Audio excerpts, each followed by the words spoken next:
right, we are down to our last couple fields. These fields we've been waiting on for a little while. We got several inches of rain like 2 weeks ago, and these are already wet fields to begin with.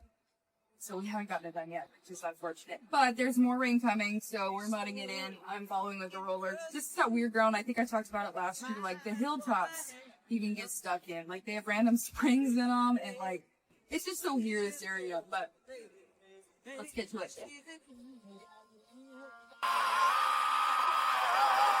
For those of you that don't know, this is, like, basically a giant rolling pin.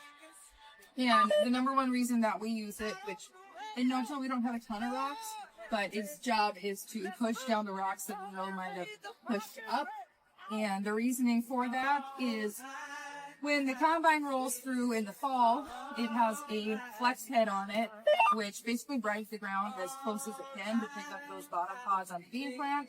And sometimes, if you don't push the rocks down, it could pick up a rock and send it through the combine, which costs a lot of money and a lot of damage.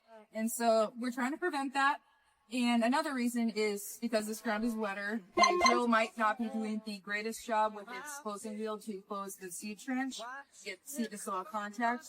So rolling the roller over it would hopefully help close that a little more. Now, some people roll like we do, either maybe even before planting or right after planting. There is a critical time in between there where the plant is either about to come out of the ground or just coming out of the ground, where you don't want to roll because you can damage the plant.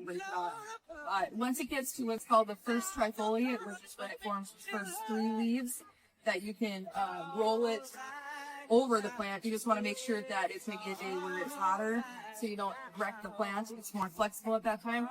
And the reasoning for that, and they've done some studies on it, is bees kind of like stress, and so if you roll over it and cause some stress, it's supposed to branch out more, set more pods, which increases yield. It can be very rewarding, but it can also be very risky. Look at this. But I'm on a hilltop right now, like one of the highest parts in this area, and there's a spring on the top of a hill. Rodeo week in my hometown, and I love this week, and I want to participate in as much festivities as I can. But we not only have to finish planting and spray the wheat and roll, and then I gotta unhook this and hook up the side dresser because the corn is about at the, I would say V2 to V3 stage, which means it needs its last bit of nitrogen to make it to the end of the season to grow to its full potential. So I'm guessing we will finish this up probably tomorrow afternoon and get everything back home. And then we have like 20 acres of full season cover crop for our cows to eat, to get in the ground. Everything will be planted, and I will feel a lot better. See, we're on a hilltop, and there's a spring. But I wanted to point out, see, we got rye like everywhere growing, and the goal of that is to suppress weeds. But we aerial apply this in the fall, and this is the reason that we do it. It is to soak up moisture in those wet areas so we can get planted on time and get through all the areas instead of having to go around them. And so it's definitely doing its job, and we will definitely be doing it again this fall. All right, feeling pretty confident that we're going to get this.